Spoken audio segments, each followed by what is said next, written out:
Sepotong Senja untuk Pacarku, karya Seno Gumira Aji Dharma. Alina tercinta, bersama surat ini kukirimkan padamu sepotong senja.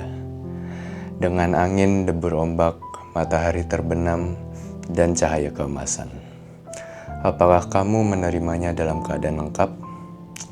Seperti setiap senja di setiap pantai, tentu ada juga burung-burung. Pasir yang basah, siluet batu karang, dan barangkali juga perahu lewat di jauhan. Maaf, aku tidak sempat menelitinya satu persatu. Mestinya ada juga lokan, batu yang berwarna-warni, dan bias cahaya cemerlang yang berkelap pada buih yang bagaikan impian selalu saja membuat aku mengangankan segala hal yang paling mungkin kulakukan bersamamu. Meski aku tahu semua itu akan tetap tinggal sebagai kemungkinan yang entah kapan menjadi kenyataan. Kukirimkan sepotong senja ini untukmu, Alina. Dalam amplop yang tertutup rapat dari jauh, karena aku ingin memberikan sesuatu yang lebih dari sekedar kata-kata. Sudah terlalu banyak kata di dunia ini, Alina, dan kata-kata ternyata tidak mengubah apa-apa. Aku tidak akan menambah kata-kata yang sudah tak terhitung jumlahnya dalam sejarah kebudayaan manusia, Alina. Untuk apa? Kata-kata tidak ada gunanya dan selalu sia-sia. Lagi pula, siapakah yang masih sudi mendengarnya? Di dunia ini, semua orang sibuk berkata-kata tanpa peduli apakah ada orang lain yang mendengarnya. Bahkan mereka juga tidak peduli dengan kata-katanya sendiri. Sebuah dunia yang sudah kelebihan kata-kata tanpa makna. Kata-kata sudah luber dan tidak bisa dibutuhkan lagi. Setiap kata bisa diganti artinya. Setiap arti bisa diubah maknanya. Itulah dunia kita, Alina. Kukirimkan sepotong senja untukmu, Alina. Bukan kata-kata cinta. Kukirimkan padamu sepotong senja yang lembut dengan langit kemerah-merahan yang nyata dan betul-betul ada dalam keadaan yang sama seperti ketika aku mengambilnya saat matahari hampir tenggelam ke balik cakrawala. Alina yang manis, Alina yang sendu, akan kuceritakan padamu bagaimana aku mendapatkan senja itu untukmu. Sore itu, aku duduk seorang diri di tepi pantai, memandang dunia yang terdiri dari waktu, memandang bagaimana ruang dan waktu bersekutu, menjelmakan alam itu untuk mataku. Di tepi pantai, di tepi bumi, semesta adalah sapuan warna keemasan, dan lautan adalah cairan logam. Meski buih pada debur ombak yang mengempas itu tetap saja putih seperti kapas dan langit. Tetap saja ungu dan angin tetap saja lembab dan basah. Dan pasir tetap saja hangat ketika kuusapkan kakimu ke dalamnya. Kemudian tiba-tiba senja dan cahaya gemetar. Keindahan berkutat melawan waktu dan aku tiba-tiba teringat padamu. Barangkali senja ini bagus untukmu, pikirku. Maka ku potong senja itu sebelum terlambat. Ku kerat pada 4 sisi lantas, ku masukkan ke dalam saku. Dengan begitu, keindahan ini bisa abadi dan aku bisa memberikannya padamu. Setelah itu, aku berjalan pulang dengan perasaan senang. Aku tahu kamu akan menyukainya karena kamu tahu itulah senja yang selalu kamu bayangkan untuk kita. Aku tahu kamu selalu membayangkan hari libur yang panjang, perjalanan yang jauh, dan barangkali sepasang kursi malas pada sepotong senja di sebuah pantai di mana kita akan bercakap-cakap sembari memandang langit sambil berangan-angan sambil bertanya-tanya. Apakah semua ini memang benar-benar telah terjadi? Kini senja itu bisa kamu bawa kemana-mana. Ketika aku meninggalkan pantai itu, kulihat orang-orang datang berbondong-bondong, ternyata mereka menjadi gempar karena senja itu telah hilang. Kulihat cakrawala itu berlubang seperti kartu pos. Alina sayang, semua itu telah terjadi dan kejadiannya akan tetap seperti itu. Aku telah sampai ke mobil ketika di antara kerumunan itu kulihat seseorang menunjuk-nunjuk ke arahku. "Hei, dia yang mengambil senja itu. Saya lihat dia mengambil senja itu." Kulihat orang-orang itu melangkah ke arahku. Melihat gelagak itu, aku segera masuk ke mobil dan tancap gas. Catat nomornya! Catat nomornya!" Aku melejit ke jalan raya. Ku kebut mobilku tanpa perasaan panik.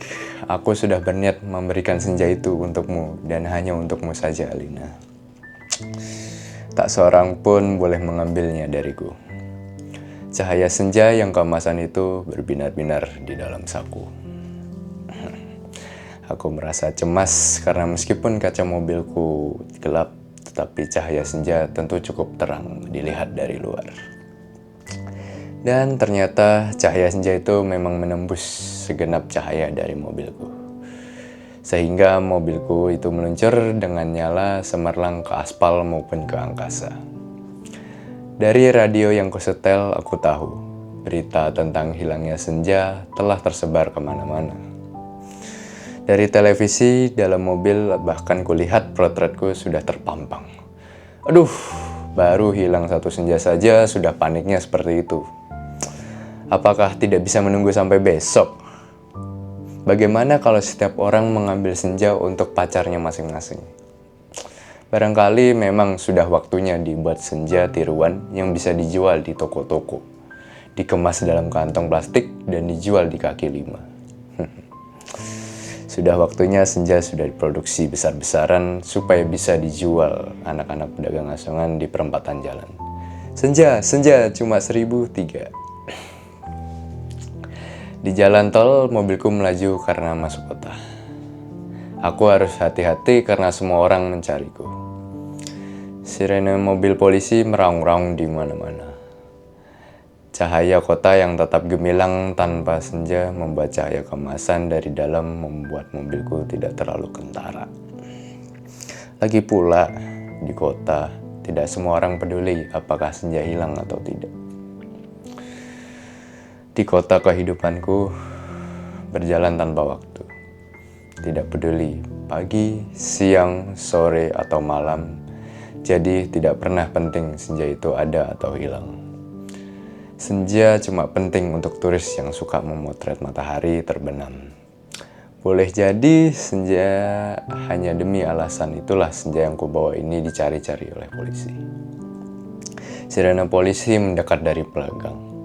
Dengan pengeras suara polisi itu memberi peringatan. Pengemudi mobil Porsche abu-abu metalik nomor SG 19658A harap berhenti. Ini polisi, Anda ditahan karena dituduh telah membawa senja. Meskipun tak ada aturan yang melarangnya, tapi berdasarkan aku tidak sudi mendengarnya. Lebih lama lagi, jadi kubilas dia sampai terpental keluar pagar tepi jalan. Kutancap gas dan menyelip-nyelip dengan lincah di jalanan. Dalam waktu singkat, kota sudah penuh raungan sirene polisi. Terjadi kejar-kejaran yang seru, tapi aku lebih tahu seluk-beluk kota. Jalanan dengan cahaya yang bermain warna. Gang-gang gelap yang tak pernah tercatat dalam buku alamat. Lorong-lorong rahasia yang hanya diperuntukkan bagi orang-orang di bawah tanah. Satu mobil terlempar di jalan layang. Satu mobil lain tersesat di sebuah kampung. Dan satu mobil lagi terguling-guling menabrak truk dan meledak lantas terbakar. Masih ada 2 polisi bersepeda motor mengejarku. Ini soal kecil. Mereka tak pernah bisa mendahuliku. Dan setelah kejar-kejaran berapa lama, mereka kehabisan bensin dan pengendaranya cuma bisa memaki-maki. Kulihat senja dalam saku bajuku. Masih utuh. Angin berdesir, langit semburat ungu, debur ombak menghempas ke pantai. Hanya padamulah senja ini kuserahkan, Alina. Tapi Alina, polisi ternyata tidak sekonyol yang kusangka. Di segenap sudut kota mereka telah siap siaga. Bahkan aku tak bisa membeli makanan untuk mengisi perutku. Bahkan di langit tanpa senja, helikopter mereka menyorotku lampu di setiap celah gedung bertingkat. Aku tersudut dan akhirnya nyaris tertangkap. Kalau saja tidak ada gorong-gorong yang terbuka, mobilku sudah kutinggal ketika memasuki daerah kumuh itu. Aku berlari di antara gudang, rumah tua, tiang, serta temali. Terjatuh di atas sampah, merayapi tangga-tangga reot, sampai seorang gelandangan menuntunku ke suatu tempat yang tak akan pernah kulupakan dalam hidupku. Masuklah, katanya tenang. Di situ kamu aman. Ia menunjuknya ke gorong-gorong yang terbuka itu. Ada tikus keluar dari sana. Punya bacin dan pesing. Ku tengok ke bawah. Kulihat kelelawar bergantungan. Aku ragu-ragu, namun deru helikopter yang dengan lampu sorotnya yang mencari-cari itu melenyapkan keraguanku. Masuklah, kamu gak punya pilihan lain. Dan gelandangan itu mendorongku. Aku terjambab, jatuh. Bau busuknya bukan main. Gorong-gorong itu segera tertutup dan ku dengar gelandangan itu merebahkan diri dari atasnya. Lampu sorot helikopter menembus celah gorong-gorong, tapi tak cukup untuk melihatku. Kurubah senja dalam kantongku, cahayanya yang merah keemas-emasan membuat aku bisa melihat dalam kegelapan. Aku melangkah dalam gorong-gorong yang rupanya cukup tinggi juga. Kusibukkan kelelawar bergantungan yang entah mati, entah hidup itu. Kulihat cahaya putih di ujung gorong-gorong. Air busuk mengalir setinggi lutut. Namun, makin ke dalam makin surut. Di tempat yang sering kulihat anak-anak gelandangan duduk-duduk maupun tidur-tiduran, mereka berserakan memeluk rebana dengan mata yang tidak memancarkan kebahagiaan. Aku berjalan terus melangkahi mereka dan coba bertahan. Betapapun ini lebih baik daripada harus menyerahkan senja Alina. Di ujung gorong-gorong, di tempat cahaya putih itu, ada tangga menurun ke bawah. Ku ikuti tangga itu, cahaya semakin terang dan semakin benderang. Astaga, kamu tidak boleh percaya, Lina. Kamu tidak percaya, Lina. Tapi kamu akan terus membacanya. Tangga itu menuju ke mulut sebuah gua. Dan tahukah kamu, ketika aku keluar dari gua itu, aku ada di mana? Di tempat persis sih, sama dengan tempat di mana aku mengambil senja itu untukmu, Alina. Sebuah pantai dengan senja yang bagus, ombak, angin, dan kepak burung. Tak lupa cahaya keemasan dan bias ungu pada mega-mega yang berarak bagaikan aliran mimpi. Cuma saja tidak ada lubang sebesar kartu pos. Jadi meskipun persis sama, tapi bukan tempat yang sama. Aku berjalan di tepi pantai, tenggelam dalam guyuran alam yang perawan. Nyiur tentu saja, matahari dan dasar lautan ombak yang bening dengan lidah ombak yang berdesis-desis. Tak ada cottage, tak ada barbecue, tak ada marina. Semua itu memang tidak perlu. Senja yang bergetar melawan takdir membiaskan cahaya keemasan ke tepi semesta. Aku sering malu sendiri melihat semua itu. Alina, apakah semua ini mungkin diterjemahkan dalam bahasa? Sambil duduk di tepi pantai, aku berpikir-pikir. Untuk apakah semua ini kalau tidak ada yang menyaksikannya? Setelah berjalan ke sana kemari, aku tahu kalau dunia dalam gorong-gorong ini kosong melompong. Tak ada manusia, tak ada tikus, apalagi dinosaurus. Hanya burung yang terkepak, tapi ia sepertinya bukan burung yang bertelur dan membuat sarang. Ia hanya burung yang dihadirkan sebagai ilustrasi senja. Ia hanya burung berkepak dan berkepak terus di sana. Aku tak pikir habis, Alina. Alam seperti ini dibuat untuk apa? Untuk apa senja yang bisa membuat seseorang ingin jatuh cinta itu jika tak ada seekor dinosaurus pun menikmatinya? Sementara di atas sana orang-orang ribut kehilangan senja. Jadi begitulah Alina. Ku ambil juga senja itu. Ku kerap dengan pisau Swiss yang selalu ku bawa. Pada 4 sisinya, sehingga pada cakrawala itu terbentuk lubang sebesar kartu pos. Dengan 2 senja di saku kiri dan kanan, aku melangkah pulang. Bumi berhenti beredar di belakangku. Menjadi kegelapan yang basah dan bacin. Aku mendaki tangga kembali menuju gorong-gorong bumiku yang terkasih. Sampai di atas, setelah melewati kelelawar bergantungan, anak-anak gelang-gelangan berkapar. Dan air setinggi lutut, kulihat polisi-polisi helikopter sudah pergi.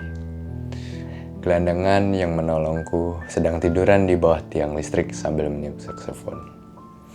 Aku berjalan mencari mobilku. Masih terparkir dengan baik di supermarket. Nampaknya bahkan baru saja dicuci. Sambil mengunyah pizza, segera ku kebut mobilku menuju pantai. Dengan 2 senja di saku kiri dan kanan, lengkap dengan matahari, laut, pantai, dan cahaya keemasannya masing-masing. Mobilku bagai memancarkan cahaya ilahi. Sepanjang jalan layang, sepanjang jalan tol, ku tancap gas dengan kecepatan penuh. Alina kekasihku, pacarku, wanitaku. Kamu pasti sudah tahu apa yang terjadi kemudian. Kupasang senja yang dari gorong-gorong pada lubang sebesar kartu pos itu dan ternyata pas. Lantas kukirimkan senja yang asli ini untukmu lewat pos. Aku ingin mendapatkan apa yang kulihat pertama kali. Senja dalam arti yang sebenarnya, bukan semacam senja yang ada di gorong-gorong itu. Kini gorong-gorong itu betul-betul menjadi gelap, Alina. Pada masa yang akan datang, orang-orang tua akan bercerita pada cucunya tentang kenapa gorong-gorong menjadi gelap. Mereka akan berkisah bahwa sebenarnya ada alam lain di bawah gorong-gorong dengan matahari dan rembulannya sendiri. Namun semua itu tidak lagi karena seseorang telah mengambil senja untuk menggantikan senja lain di atas bumi. Orang-orang tua itu juga akan bercerita bahwa senja yang asli telah dipotong dan diberikan oleh seseorang kepada pacarnya. Alina yang manis, paling manis dan akan selalu manis. Terimalah sepotong senja itu. Hanya untukmu dari seseorang yang ingin membahagiakan kamu. Awas, hati-hati dengan lautan dan matahari itu. Salah-salah cahayanya membakar langit dan kalau tumpah airnya bisa membanjiri permukaan bumi. Dengan ini kukirimkan pula kerinduanku padamu. Dengan cium, peluk, dan bisikan terhangat dari sebuah tempat yang paling sunyi di dunia.